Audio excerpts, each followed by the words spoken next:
Iginiit ni Alvarez na ang tunay na motibo ng 18 dating miyembro ng Philippine Marines sa pag-akusa sa kanya ay ang kanyang desisyong huwag endorsahan ang mga impeachment complaint laban kay Pangulong Ferdinand Bongbong Marcos Jr. Ayon sa kanya, dahil tumanggi siyang pumanig sa mga reklamong ito, siya ay ginawa ng paratang o pinagbintangan ng mga dating marino. Panoorin ang buong talakayan. Salamat, Senate President Alan Peter. Maraming salamat po. Nung nakita ko po sa Facebook na nandito yung mga sundalo, sana naabutan ko dahil wala namang masama na mag-usap. Tatanungin ko lang sana kung sa akin ba nila binigay yung malita. Dahil pabanggit ang pangalan ko, kawawa naman yung pamilya ko, hinahanap sa akin yung malita eh. So, ganoon lang po kung maaari. Wala man akong sama ng loob. Kaya lang, siyempre, takbo ko agad ako dito. Alam ko nandito ka eh. Kung wala ka rito, hindi man ako pupunta rito eh. Saka nandito Senator Marcolita. Alam naman nila, papasukin nila ako. I vehemently deny that meron po akong natanggap. Wala akong utang si Saldi ko sa akin. Wala din akong utang sa kanya. At wala kaming transaksyon na maaari ko siyang bigyan o maaari niya akong bigyan ng pera. Umalis na si Atty. Rondain. Nauna nang umalis. Kausap ko siya noong isang araw. Pakiusap ko sa kanya, kumuha ka lang ng isang note kay Saldi, kung makausap mo siya, na wala si Saldi pinadalang malita sa akin. Yun lang po, hindi ko sinasabi na hindi totoo yung mga sinasabi ng mga Marines, no? Ang akin lang na ako, wala akong tinanggap personally, for me. Dahil, modesty aside, ganito lang po ang buhay ko, hindi naman ako naghahangad ng malita-malitang pera. Ganun lang po. Sek, maraming salamat. Baka pwede silang magtanong. Yes, of course po. Baka pwede kayong magtanong, okay lang. Mga 5 minutes, panic. I'm not taking much of your time. Take your time. It's your right. Nabanggit kasi. Salamat ako dahil nakahabol pa ako. Akala ko abutan ko sila eh. I just want to ask them, kanino nila binigay? Dahil wala man akong tinanggap sin.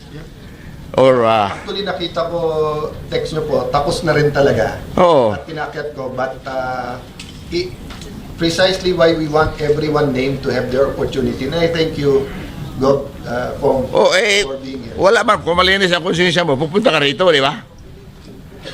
In fact, maraming kongresista na sasama sana. Ang isa doon, nagsabi sa akin na pupunta rin dito, yung Congresswoman Garin ng Iloilo. Pinsan ko pa yan sa Sabiloso. Sabi niya, kung pupunta ka, sama ako. Nakita ko ngayon, meron kayong, hindi ko alam to eh. Kung alam ko lang ito, nandito ako maaga pa, kinansila ko lahat ang aking mga meeting. Any question? So, any question po? Congressman, since nabanggit niyo po na walang katotohanan.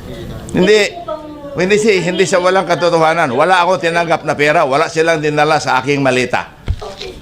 Ibig po ba sabihin, questionable yung mga sinabi kanina ng iba pang mga witness? Hindi ko kasi narinig eh. Nasa kalsada ako kanina. May meeting ako kanina sa dito sa PIMS, yung motor show, nandun ako. Kami nagbukas eh. Umalis ako doon mga alas 10, pumunta ako kay RSA sa San Miguel. After San Miguel, may alauna ako sa Manila Golf. On the way to Manila Golf, hindi ko lang maiwasan yung Manila Golf dahil may appointment taga China at saka mga taga PhilInvest Bank na mag-meeting doon. Inintroduce ko lang, takbo ka agad ako rito. Akala ko maabutan ko pa. I'm sure papasokin ako ni Senate President Cayetano dahil matagal na kami kakilala nito eh. Tatay pa niya, kasama ko na. Ano po kaya ang motibo? Bakit kayo kinalaglag yung pangalan niyo as you were saying hindi ito totoo? Mahirap man ako magsabi ng motibo. Ngunit, siguro may kinalaman doon sa pinadala sa akin ni Mike Defensor. Nandito po ba si Mike? Wala na. Nakaalis na. Mga 1:30. Si Mike Defensor nagpadala sa akin ng impeachment ni Pangulo. Ako yung unang nandito sa cellphone ko. Gusto nyo makita? Pagkatapos, pinadala sa akin na kung maaari daw endorso ko. Nung hindi ko inendorso, bigla na lang ako nagkapangalan dito.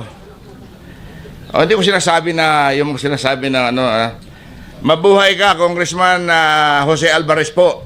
Si Margaret ito, hindi ko kilala ko sino itong Margaret nagpadala sa akin. I'm writing on behalf of Congressman Mike Defensor to request for your endorsement of impeachment complaint against PBBM for graft and corruption and betrayal of public trust. Your principled stance, binula pa ako, your principled stance on accountability makes you an ideal endorser. We respectfully request for your public endorsement to strengthen this effort and uphold the rule of law. Attached is the full complaint for your review. Thank you for your consideration.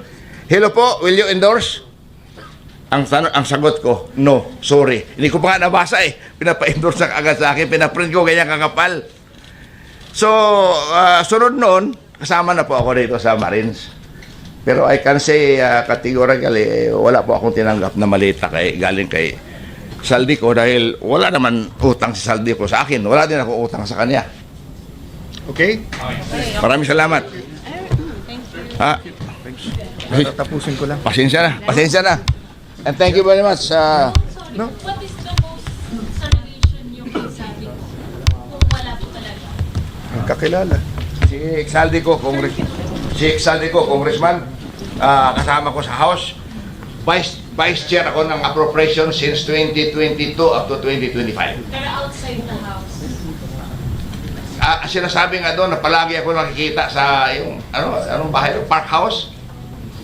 I'm always seen in the Park House. Wala akong, saan ba yung Park House na yan? Wala akong alam kung saan yung Park House. I do not go to Saldico's Horizon Homes. I know he has an apartment there. Kaibigan ko si Saldico, bakit? Wala mang masama eh. Vice Chair ako sa appropriation. Ngayon, Vice Chair pa rin ako sa appropriation eh. So gusto ko lang sana, naabutan ko yung mga Marines para at least, sa akin ba yung talaga binigay yung pera? We will make sure na in the next hearing inform lahat. Hindi. But what I wanted Tawag mo na ako para what I want to assure yung cabinet at sa yun nga, wala tao ang mag-judge pero welcome kayo i-confront. walang yung parliamentary witnesses. courtesy. Pupunta ako rito dahil Yes. We just want to confront kung ano yung hindi man ako delikado, Senator Alan. Kung mayroong tatlong malita, tatanggapin ko, di ba? Basta walang resibo pinapapirmahan. Di ba? Nagbibiro lang si Congressman but he's here to clear his name Kawawa naman ako. which is the process. Diba? Di ba? Pag nabanggit kami sa House, we are also given the opportunity to answer. Kaya nga, regardless of our topic, pag pumunta dito, we will give them a chance. Maraming salamat sa inyo. Hindi ko akalain na dito Thank kayo you. lahat. Thank you. Thank you, sir. Go ahead. Sige. Next question Two, for three Marlon questions. Ramos. Sige, Okay. salamat. Patawag lang ako, Senator. Yes, opo, sir. Salamat. Sa restaurant mo. Sir, just to clarify lang. Yes. Ano po yung reason nyo at nung kasamahan nyo pa pong iba sa na hindi po pumasok ng last 3 session days? Di ba nag-walk out sila? Kasi ayaw nila na makaboto yung 13. Di ba? So they used a parliamentary tool which is calling the quorum then adjournment. So we also used a parliamentary tool na walang quorum.